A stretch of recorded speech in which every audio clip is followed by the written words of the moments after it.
तसा तर आजचा ट्रॅक महाराष्ट्रातील सर्वात अवघड आणि कठीण अशा ट्रॅकपैकी एक. मी बोलतोय सह्याद्रीतील ढाकभैरी. नमस्कार मित्रांनो, मी अजय तुमचं स्वागत करतो एक नवीन ब्लॉगमध्ये. आणि आज चालू मी ढाकभैरी केव्सला. तर तिथं जाऊन मी वरती सगळं एक्सप्लोर करणार आहे. आणि आता सकाळच्या वाजल्या 9:30. आता वरती जाण्यासाठी आपल्याला किमान 2.5 ते 3 तास लागतील. तर बघूया आता आपल्याला वरती काय काय बघायला भेटतंय.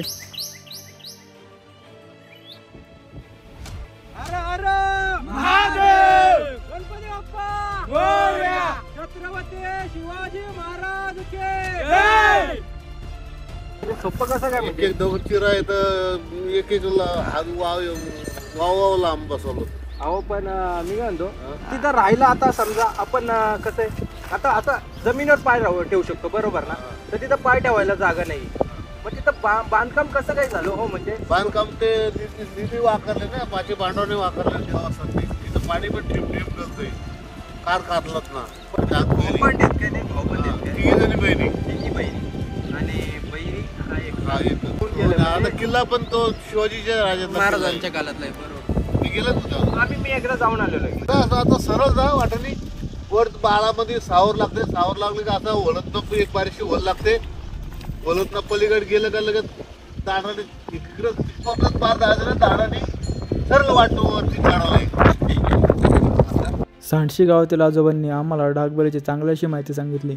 त्यांचे धन्यवाद करून आम्ही निघालो आमच्या पुढच्या वाटचालीकडे. मित्रांनो, माझ्यासोबत आहे आता माझा व्लॉग पार्टनर सागर. आणि सागर आला कर्जतवरून. तर कर्जतवरून आपल्याला पहिले सांडशी गावापर्यंत गाडीवर यावं लागतं. त्यानंतर मग सांडशी गावापासून ढाकभैरीपर्यंत जाण्यासाठी रस्ता आहे, तो पायवाटीचा रस्ता आहे. थोडा वेळ चालल्यानंतर आपल्याला पूर्ण चढण लागते. अजून तरी मला चढण लागली नाही, कारण का अजून मी सरळच पायवाटीनं चालत चाललो आहे.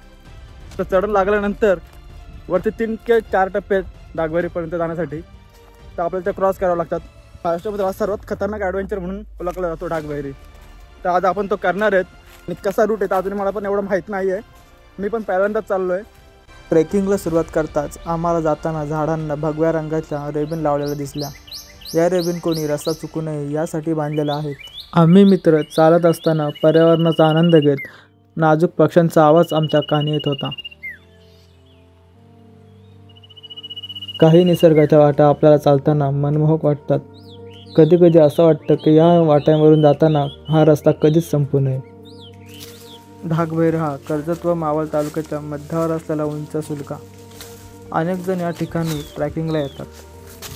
आमची ही भटकंती आम्हाला एका उन्हाळ प्रक्षाप्रमाणे वाटत होती.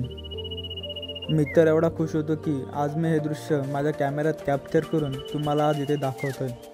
इथून समोरच पहिले लक्ष जाते ते म्हणजे कलकराईच्या सुलकाकडे. ढाकभैरीबद्दल मी फक्त ऐकले होते, कधी न बघितलेला असा थरारक ट्रॅक आज मी अनुभवणार होतो. हा डोंगर बघताच वाटलंच होतं की चढाई श्रेणी अवघड असणार आहे. हा निसर्ग एवढा सुंदर आहे की भरगच्च झाडांमुळे श्वास घेताना स्वच्छ ऑक्सिजन आणि उन्हाची झळ अजिबात सुद्धा लागत नव्हती. जय शिवराय मित्रांनो. तर ढाकभैरीकडे जाताना आपल्याला 600 वर्ष एक रस्ता आहे. तर थोडा रिस्की आहे.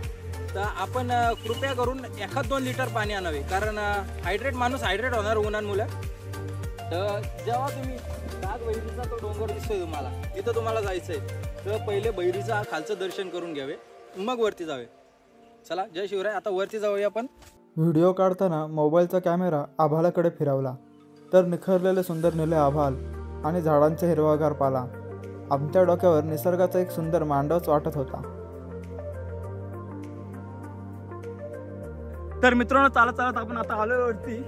आणि आता एक लास्टचा टप्पा राहिला. आणि आपला जो समोर दिसतोय तोच तो कलकराईचा सुलका. आणि त्याच्याच बाजूला आहे ती ढाकभैरीची गुफा. तिथंच जाण्यासाठी आपल्याला आता लागलाय तो हा खतरनाक आणि क्रिटिकल असा हा रस्ता. ढाकभैरीकडे जाताना असं एक आर्वींचं रान तरी बघून आपल्याला वरती जावं लागतं. याला म्हणतात सह्याद्री. दिसायला आपल्याला जेवढं सुंदर, पण तेवढं चढाई करायला मात्र अति कठीण. तसं सुटलं तर खाली पण जाणार. खाली गेला का मग वरती पोहोचणार डायरेक्ट.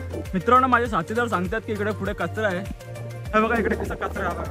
प्लॅस्टिकच्या बॉटल, पिशवी प्लॅस्टिकची, अशा गोष्टी सह्याद्रीमध्ये टाकत नका जाऊ.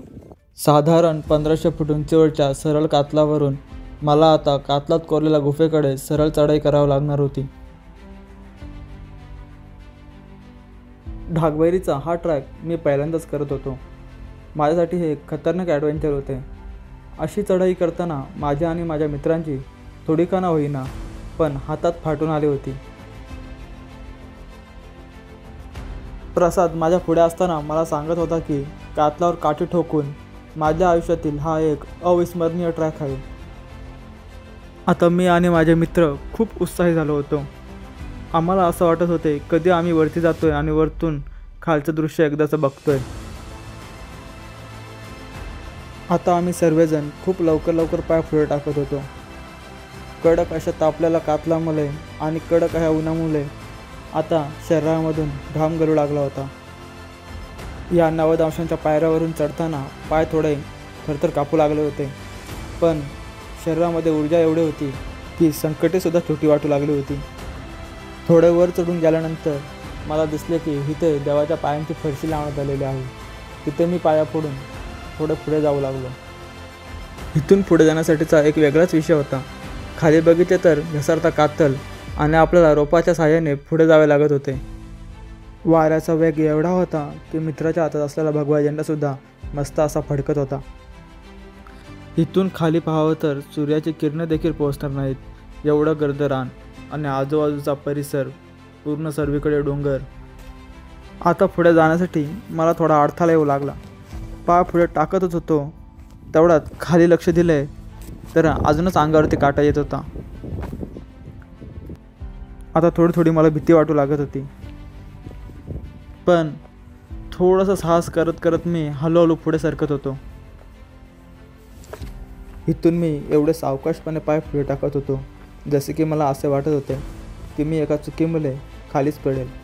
पण माझ्या धाडसाने मी हा टप्पा सुखरूप पार केला. कसाबसा मी सरळ पुढे चालत आलो आणि पुढे आल्यावरती मी बघतो तर काय, माझे मित्र मला कुठेच दिसत नव्हते. थोडा पुढे आल्यानंतर एका बारक्या गुफेमध्ये मला तर तिघे आराम करताना दिसले. आणि हे माझे दमलेले शिरूर मावले जे माझ्यासोबत आले, सकाळपासून साथ देत आहेत माझे.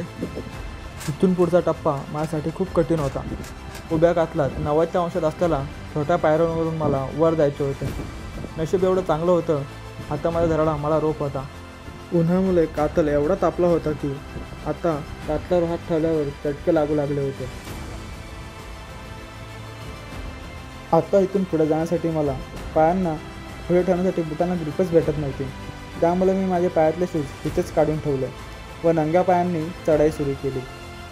मला माझा शरीराचा सर्व तोल डाव्या बाजूला कातलाच्या बाजूला झोकावून एका साईडने जावं लागत होते. या ठिकाणाहून जर मी खाली पडलो असतो तर कदाचित हा माझा शेवटचा ट्रॅक असता. इथून एक शेवटचा टप्पा राहिला होता. एका उंच लाकडावरून पाय ठेवून वर जाण्याचा होता. लाकडाला 2 ते 3 फुटावर पाय ठेवण्यासाठी सांधे होते. देवाचे नाव घेतले आणि हा सुद्धा टप्पा मी सहज पार केला. ढाक किल्ल्यावरील कातलाच्या पोटात 3 लेण्या खोदलेल्या आहेत. इथपर्यंत जाण्यासाठी अवघड कातल टप्पा पार करावा लागतो.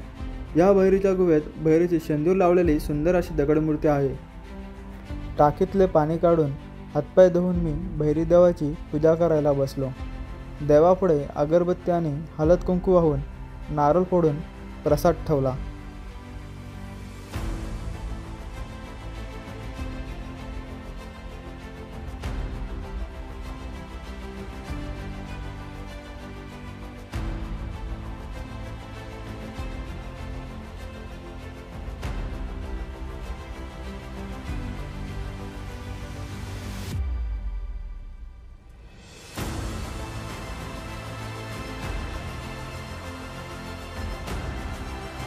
इथे पाण्याच्या 2 टाक्या आहेत. इथे जेवण बनवण्यासाठी भांडीसुद्धा ठेवलेली आहेत. गुहेच्या वर 1500 फुटांची कातल भिंत. गुहेच्या समोरच राजमाची, श्रीवर्धन आणि मनोरंजन हे 2 बालेकिल्ले दिसतात. येथूनच समोर बघितले तर नागफणीचे टोक, प्रबलगड, कर्नाला, माथेरान असा विस्तीर्ण परिसर आपल्याला दिसतो.